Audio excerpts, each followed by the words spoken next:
खुशामदीद आपका एनालिसिस के एक और एपिसोड में। आज हम इंडिया और कनाडा के बीच में बढ़ते तनाव के बारे में बात कर रहे हैं और दिन ब दिन कैसा सिचुएशन खराब होते जा रही है। आइए जानते हैं इसकी वजह क्या है और इसका सोल्यूशन क्या है।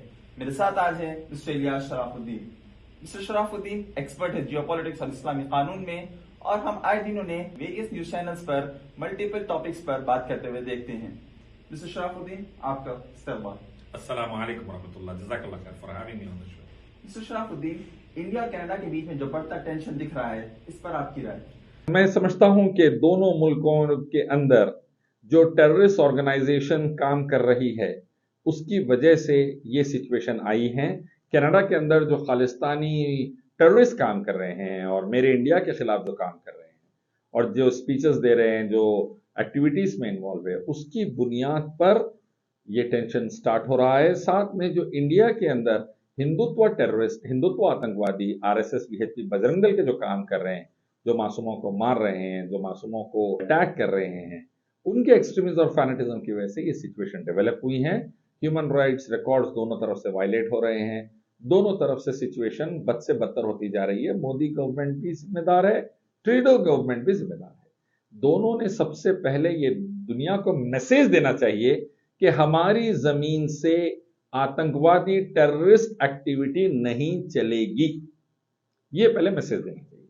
ना हिंदुत्व आतंकवादी टेररिस्ट ऑर्गेनाइजेशन काम करेगी इंडिया से, जैसा आरएसएस, बीजेपी, बजरंग दल, ना खालिस्तानी टेररिस्ट ऑर्गेनाइजेशन कनाडा से काम करेगी। ये मैसेज आप इफेक्टिवली देना चाहिए दोनों कंट्रीज ने और सिचुएशन को कंट्रोल में लाना चाहिए। मगरबी ममालिक, वेस्टर्न नेशंस आरएसएस को बैन करने जा रहे हैं, इस पर आप क्या कहेंगे? मैं समझता हूं कि अमन पसंद 8 बिलियन दुनिया वालों की ये पुरानी डिमांड है।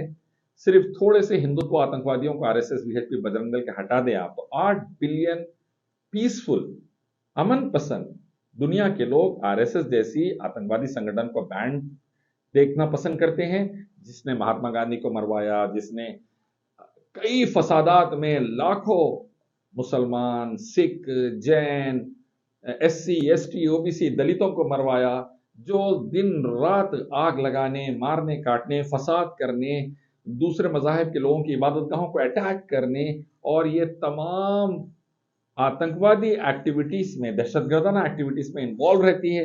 तो इस किस्म की ऑर्गेनाइजेशन को बैन करने का 8 बिलियन दुनिया के लोग कई सालों से डिमांड कर रहे थे।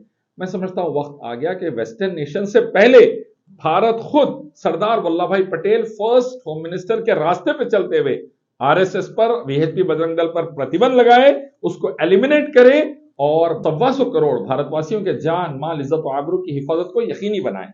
और साथ में वेस्टर्न नेशंस भी जो आरएसएस पर प्रतिबंध लगाने का प्लान कर रहे हैं, मैं समझता हूं ये 8 बिलियन हिंदुस्तानियों की और दूसरे ममालिक के लोगों की जो पूरे दुनिया में है डिमांड है और ये पूरी होनी चाहिए। अगर हम नंबर्स की तरफ देखते हैं तो पिछले कई सालों में कई भारतवासी भारत छोड़कर कनाडा जा रहे हैं, ऐसा क्यों? मोदी गवर्नमेंट ने 10 साल बर्बाद किए हिंदुस्तानियों को आपस में लड़ाने में, आग लगाने में, नफरत फैलाने में, जहर फैलाने में। अच्छे schools, colleges, universities, laboratories, research centres establish नहीं किए, बेहतरीन जॉब्स प्रोवाइड करने की कोशिश नहीं की, अच्छे इंडस्ट्रियल सेक्टर में आगे बढ़ने की कोशिश नहीं की, बल्कि 40 करोड़ से ज्यादा हिंदुस्तानियों को बेरोजगार कर दिया, जॉब छीन लिए, फॉरेन खर्चा बढ़ा दिया, बिल्कुल बाहरी खर्चा बढ़ गया 3 गुना, महंगाई बढ़ गई, कॉलेजेस, स्कूल्स वगैरह पर, यूनिवर्सिटीज पर अटैक होने लगे, सोसाइटी के अंदर जहर फैलने लगा, जिसकी वजह से जो अच्छे दिमाग के एजुकेटेड इंटेलेक्चुअल इंडियंस थे वो भारत छोड़कर जा रहे हैं और लाखों की तादाद में जा रहे हैं। सिर्फ पिछले साल 1.25 लाख से ज्यादा हिंदुस्तानी कनाडा गए हैं और दूसरे ममालिक को तो दूसरे और लाखों गए हैं। पता ये चला कि भारत के अंदर माहौल को जहर आलूद करने की वजह से RSS, BJP, BJP, Bajrang Dal ने और मोदी गवर्नमेंट ने जो किया है उसकी बुनियाद पर भारतवासी तेजी से जा रहे हैं।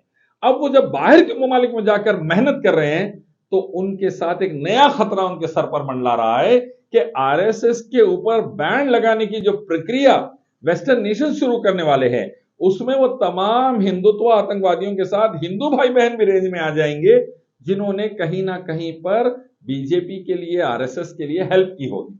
फ्रेंड्स ऑफ बीजेपी के नाम से एक बड़ा तबका है, और अगर उनके अकाउंट स्कैन होना शुरू हुए, उनके इमिग्रेशन स्टेटस, उनके सिटीजनशिप स्टेटस को स्कैन करना शुरू करे, तो फिर यूरोप में, अमेरिकास में, अमेरिका, नॉर्थ अमेरिका में, कनाडा और अमेरिका में, USA, United states of America में और दूसरे ममालिक में भारतवासियों के लिए बड़ा मसला है। हिंदू भारतवासियों के बड़ा मसला है। मैं समझता हूं कि मोदी गवर्नमेंट भारत के अंदर भी उनको सुकून से नहीं रहने दे रही है, उनके जॉब छीन रही है, बिजनेसेस तबाह कर रही है, उनका फ्यूचर तबाह कर रही है।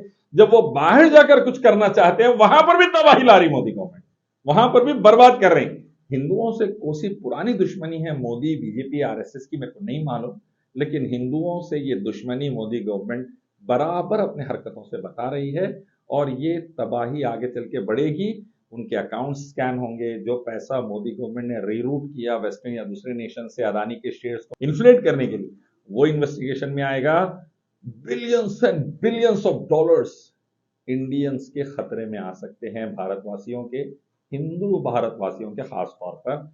और ये चीज बड़ी तकलीफदा है, बहुत ही पेनफुल है। मैं समझता हूं मेहनत से, जिगर, लगन से, जान लगा के इतनी मेहनत कर रहे एनआरआईज, हिंदू एनआरआईज, और उनके लिए मोदी गवर्नमेंट जहर साबित हो रही है ऐसे हरकतों की वजह से। अब वो स्कैनिंग और इन्वेस्टिगेशन शुरू होंगे तो आगे चल के बर्बादी आ सकती है। बीजेपी, आरएसएस वगैरह के फैनेटिक पॉलिसीज की वजह से हिंदुओं की जिंदगी अजाब बन गई। आपके हिसाब से पूरे क्राइसिस का सोल्यूशन क्या है? मैं समझता हूं कनाडा और इंडिया के गवर्नमेंट को बैठना चाहिए, सिचुएशन को डीएस्केलेट करे, टेंशन को डीएस्केलेट करे, बातचीत सलीके से करे, मैच्योर एटीट्यूड रखें और ये तय कर लें कि हमारी जमीन से टेररिस्ट एक्टिविटी बर्दाश्त नहीं की जाएगी। ना खालिस्तानी टेररिस्ट एक्टिविटी, ना हिंदुत्व टेररिस्ट एक्टिविटी, ना आरएसएस, बीजेपी, बजरंग दल की टेररिस्ट एक्टिविटी, ना खालिस्तानी मूवमेंट की टेररिस्ट एक्टिविटी। किसी को टॉलरेट नहीं किया जाएगा। सबकी जान, माल, इज्जत और आबरू और रिलीजियस और प्लेसेस की हिफाजत की जाएगी। ये तय करे, सबसे पहला स्टेप है। सबसे पहला स्टेप ये है, कोई टेररिस्ट एक्टिविटी टॉलरेट नहीं की जाएगी। ट्रूडो ने भी ये एश्योरेंस देना चाहिए, और ट्रूडो गवर्नमेंट ने भी, कनाडा से, और इंडियन गवर्नमेंट ने भी एश्योरेंस देना चाहिए मोदी गवर्नमेंट ने। और तब जाकर मैं समझता हूं सिचुएशन बदलेगी और हालात संभलना शुरू हो जाएंगे। जैसा मैं कहता हूं बार बार, एक ही इलाह अल्लाह की इबादत और आखिरी नबी मोहम्मद सल्लल्लाहु अलैहि वसल्लम की इताअत के जरिए आतंकवाद, दहशतगर्दी, टेररिज्म को खत्म कीजिए। इंसाफ लाइए, अदल लाइए, इक्वालिटी, मसावत लेकर आइए, जान के बदले जान का कानून लेकर आइए और आतंकवादी संगठनों को जड़ से उखाड़ के फेंक दीजिए इस्लाम के जरिए, जैसा जीसीसी नेशन, सऊदी अरब, कतर, बहरीन, कुवैत, यूएई वगैरह ने किया है। बेहतरीन एग्जाम्पल है। तो मैं समझता हूं कि इस्लाम सबसे इफेक्टिव माशाअल्लाह मेथोडोलॉजी है टेररिज्म, आतंकवाद को खत्म करने